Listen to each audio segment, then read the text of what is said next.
Madame, mademoiselle, monsieur, bienvenue à Metro News. Voici les principaux titres qui seront développés aujourd'hui. Le département d'État américain demande à la sécurité intérieure de ne pas prolonger le statut de protection temporaire, TPS, dont bénéficient plus de 300 000 ressortissants étrangers. Désormais, plusieurs milliers de citoyens haïtiens vivant aux États-Unis risquent la déportation. La vice-secrétaire générale des Nations Unies, Amina Mohamed, a effectué une visite de 2 jours au pays. Elle s'est rendue dans le Grand Sud le week-end écoulé pour s'enquérir de l'ampleur des travaux en cours dans le cadre de la caravane du changement.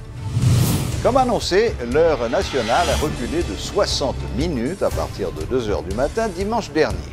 La population devrait s'ajuster à cette nouvelle disposition selon la présidence haïtienne.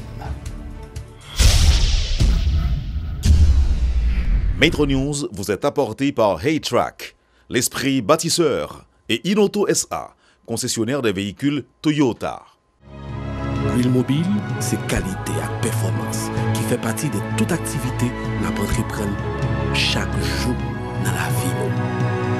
Dans le développement de la société, quel que soit le domaine où évoluer, l'huile mobile toujours garantit bon fonctionnement moteur, tout appareil, à toute machine. L'IPAB jamais la guerre en route. Et ses partenaires à 100%. L'huile mobile pour moteur, dirait plus longtemps. Chaque continent, chaque pays, chaque route est différente. Derrière chaque virage, une nouvelle aventure vous attend. Toutes les routes nécessitent une attention particulière. C'est pourquoi, achetez votre Toyota chez un distributeur officiel. Vous obtenez un véhicule fabriqué spécifiquement pour votre pays, un service après-vente spécialisé and genuine spare parts that will make your investment and vehicle perform to the maximum.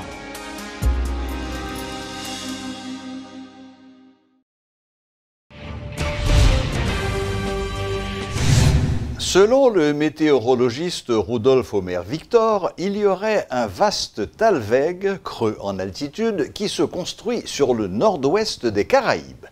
Ce système, qui devrait avoir des répercussions sur les couches moyennes de l'atmosphère, va contribuer à affaiblir l'anticyclone subtropical et permettre ainsi une humidification de l'atmosphère qui devrait devenir beaucoup plus instable.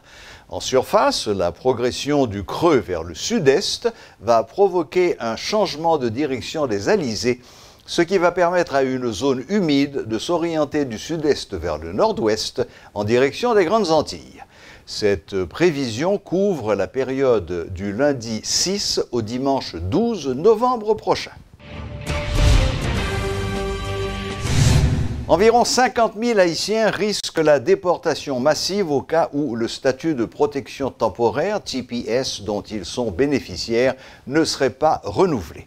En effet, le débat sur la question a été relancé après que le département d'État américain a recommandé au département de la sécurité intérieure que les 300 000 ressortissants bénéficiaires du TPS ne bénéficient plus de cette protection contre la déportation.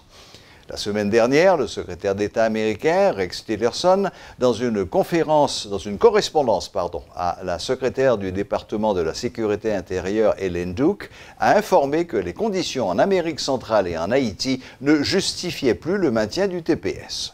Parallèlement, des informations disponibles laissent entendre que près de 80 parlementaires et d'autres Américains seraient favorables à l'extension du TPS. Actuellement, des parlementaires travaillent sur une loi afin d'apporter une alternative à ce dilemme.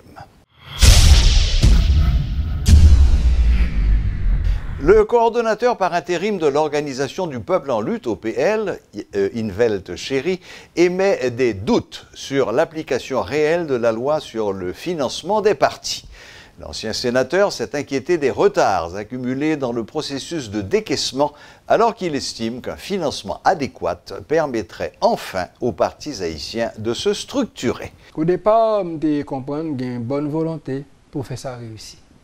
Quand il a commencé à douter, parce que le temps a passé, je t'ai dit depuis le mois d'octobre, tu as un premier chèque qui est sorti, tout le travail propositionnel est fait. Il y a un palais national déjà. Utiliser des dispositions transitoires de la loi pour permettre un plus large éventail de partis sortir en bagaille quand même, qui t'a au moins permettre que le gain le caille pour une façade existante. La loi dit des partis qui ont un résultat électoral qui placent lui au niveau national avec 10 parlementaires des deux chambres, ou soit avec 30 collectivités territoriales considérant les mairies et les CASEC, les exécutifs, eh bien, il y a un pool premier qui a utilisé 60% à part égale de financement. Et dans le premier contrôle, nous avons 7 parties qui ont les conditions dans l'OPL. Quand il y a une deuxième tranche qui dit, quelle que soit la partie qui a une représentation dans la chambre, quelle que soit la quantité, il peut joindre au prorata de représentation. Tout en ne pas abroger, tout en ne pas amender, la prise comme ça. Donc à chaque budget, la prise comme ça. Donc chaque partie doit améliorer ce qu'il y a. Parce que le premier c'est 60%, le deuxième c'était 35% et 5% pour partie qui menait des femmes élues, quel que soit le niveau d'élection. La vice-secrétaire générale des Nations Unies, Amina Mohamed, a effectué un déplacement dans le Grand Sud d'Haïti le week-end écoulé pour s'enquérir de l'ampleur des travaux en cours dans le cadre de la caravane du changement. Le programme phare du président Jovenel Moïse réalise des travaux de réhabilitation suite aux dégâts causés par l'ouragan Matthew en octobre 2016. Il vise également à améliorer la résilience des départements de la Grand'Anse, des Nippes et du Sud. Parmi les projets visités figurent ceux du curage de la rivière du Sud, qui permet aux communes d'Écailles et de Campérin d'éviter les inondations, le centre germoplasme et de propagation végétale, ainsi que l'usine d'asphalte de Campérin. Qualifiant les résultats de la caravane de probants, Mme Mohamed a jugé que ces projets méritent d'être élargis à d'autres secteurs afin d'améliorer les services publics. Elle a réitéré le plein soutien des Nations Unies au processus de développement d'Haïti entamé par l'administration Moïse. L'appareil judiciaire est de nouveau paralysé, conséquence du mouvement de grève des greffiers, huissiers et commis parquets qui perdure. Lors d'une visite de métropole ce lundi, ces représentants de justice ont dénoncé les conditions dans lesquelles ils travaillent et exigé la satisfaction de leurs revendications. Au lieu que ces satisfactions nous joignent avec point de revendication, nous, depuis 3 juillet, nous en grève, nous faisons 2 trêves pour l'autorité ministère de la Justice. Pas rien qui jamais sorti et pas aucune volonté sérieuse qui manifestait de côté pour permettre que crise là joue une solution. Au contraire, chaque jour qui arrive, c'est plus provocation, intimidation, de révocation, de transfert. Pendant qu'on a parlé là, depuis la semaine dernière, il y a plus que 50 de lettres de transfert que les autorités du ministère de la Justice déjà émettent dans le Nord contre et pour les greffiers, huissiers et commis parquet et du syndicat des greffiers d'Haïti. Côté que n'ont pas même qu'à réunir en cette tribunaux. Autorité ministère de la Justice interdit que vous réunis dans l'espace tribunaux. Pendant que Yabdou reconnaît revendication nous juste et fondée, eh bien je dis c'est plus démagogie qu'a fait pour nuire avec le mouvement ça. Eh bien je dis là, nous-mêmes lorsque nous venons comprendre ça, nous dit eh bien nous renforcer le mouvement, nous autorité pas manifester volonté pour que yo baille solution avec situation yo. Nous prenons le soin, nous écrivons notre correspondance, nous signifier au lit pour que nous disions, nous prêté en grève jusqu'à ce que nous joignions satisfaction. Par ailleurs, des justiciables interrogés déplorent cet état de fait et appellent les responsables à pallier ce problème. Greffiers eux-mêmes, ils ont besoin d'augmentation parce que vraiment, la vie a cher, toute bagaille a monté, c'est monté toute bagaille. Petit yo l'école, ils ont un caille pour payer, c'est normal, c'est pour l'autorité à bayo. Augmentation la bayo et puis pour lever grève là et puis pour travailler là capable faire parce que tout autant n'a kembe grève n'a kembe une série de bail dans pays c'est bac n'a fait nous pas capable faire avant comme moi moun ça c'est plus l'argent yo plus envisager m'ta dit pour international là avec moun capteur des moun qui plus bon comprendre pour ta mettre maintenant dossier parce que grand pile moun qui souffrir dans prison là qui grand goût et puis qui parents yo petit yo besoin yo et puis madame yo besoin yo et travail yo besoin yo nous a besoin pour ta laguer yo pour ta libérer puisque yo même yo privé de travail yo côté comme si voler même leur bail manger j'ai faire comme si moun yo presque battu donc pour ces voleurs pour manger bail. On t'a aimé libérer mon yo, on t'a aimé libérer mon yo. Depuis le 16 octobre 2017, la MINUJUST a remplacé la MINUSTA. Pour faire le point sur l'évolution des choses, nous avons avec nous ce soir Madame Sophie Bouteau de Lacombe, qui est chef de la section de communication de la MINUJUST. Bonsoir Madame de Lacombe. Bonsoir Serge, et j'en profite pour saluer tous les téléspectateurs et les auditeurs de Radio et Télémétropole. Merci. Bien, alors, en quelques mots, Madame de Lacombe, pouvez-vous nous rappeler en quoi consiste exactement la mission de la MINUJUST? Alors, c'est très simple. Le nom lui-même explique ce pourquoi nous sommes là. C'est la mission d'appui à la justice en Haïti. Donc, c'est une mission des Nations Unies pour l'appui à la justice en Haïti. Qu'est-ce que ça veut dire? Ça veut dire que nous sommes là pour aider à le renforcement de l'état de droit. L'état de droit, c'est un système de justice qui fonctionne, un système pénitentiaire qui fonctionne. C'est le respect des droits de l'homme, c'est aussi la continuation de notre appui à la police nationale. Alors, l'état de droit, c'est un concept, les gens ne comprennent pas forcément ce que c'est. Très simplement, c'est les droits individuels, les droits collectifs et les droits de l'État qui sont respectés dans leur ensemble. C'est-à-dire que ce soit l'État, que ce soit la collectivité, les individus, tout le monde doit respecter la loi. Et l'état de droit, c'est le moyen d'obtenir qu'il n'y ait personne au-dessus de la loi, ni l'État, ni aucun individu. Eh bien, c'est très clair, en effet. Mais dites-moi, Madame de Lacombe, tout comme les policiers de la MINUSTA ont travaillé avec la PNH, y aura-t-il des magistrats étrangers à siéger aux côtés des juges haïtiens? Alors non, pas du tout. La MINUJUST n'a pas un mandat exécutif. Nous avons un mandat d'appui, d'accompagnement, c'est-à-dire que nous sommes là pour accompagner le système judiciaire haïtien, pour aider au renforcement du fonctionnement du système judiciaire, pour qu'il soit à la fois indépendant, opérationnel et transparent. Très bien, très bien. Est-ce que la MINUJUST aura aussi une composante militaire? Non. Il n'y a aucun militaire dans la MINUJUST. C'était très clairement décidé par la résolution 2350 du Conseil de sécurité qui a été adoptée en avril dernier. Donc nous avons une composante qui est seulement avec des policiers et des civils. Nous avons 7 unités de police constituées, c'est ce qu'on appelle en anglais les FPU, Formed Police Unit. Ces unités de police constituées, donc il y en a 7, et elles comprennent en tout 980 policiers de maintien de l'ordre. Vous pouvez les voir dans la rue parce que nous en avons 3 à Port-au-Prince et 4 en région. Ils sont au Gonaïves, au Cap-Haïtien, à Miragoâne et à Jérémie. Et même s'ils ont un uniforme militaire, ce sont des policiers spécialisés dans le maintien de l'ordre. Très bien, très bien. Aussi, ce qu'on appelle des policiers internationaux individuels, qui eux sont au nombre de 295, donc en tout ça fait 1275 policiers. Et ces policiers individuels, ils sont dans les 10 départements et ils accompagnent la PNH. Alors, ils ne font plus de la colocation comme avant, où vous aviez des policiers internationaux qui, du point de vue opérationnel, accompagnaient sur le terrain et aidaient d'un point de vue technique ou logistique. Là, maintenant, l'appui qui est apporté, c'est un appui au niveau du management, au niveau managérial de la police nationale, et cela dans le cadre du plan de développement stratégique 2016-2021. Donc c'est dans le cadre de ce plan que se porte l'appui de ce programme qui s'appelle le PAC, Programme d'accompagnement et de conseil. Donc en plus de ces policiers, donc 1275, nous avons 351 civils. 351? Oui, exactement 351, à moitié des staffs nationaux, donc des membres du personnel national, des Haïtiennes et des Haïtiens, et à moitié des internationaux, que ce soit des internationaux comme moi qui travaillent dans la communication, ou bien ils travaillent dans l'appui à la justice, l'appui au système pénitentiaire, les droits de l'homme, ou même l'appui à la mission, c'est-à-dire dans le budget, la gestion des finances, etc. Très bien.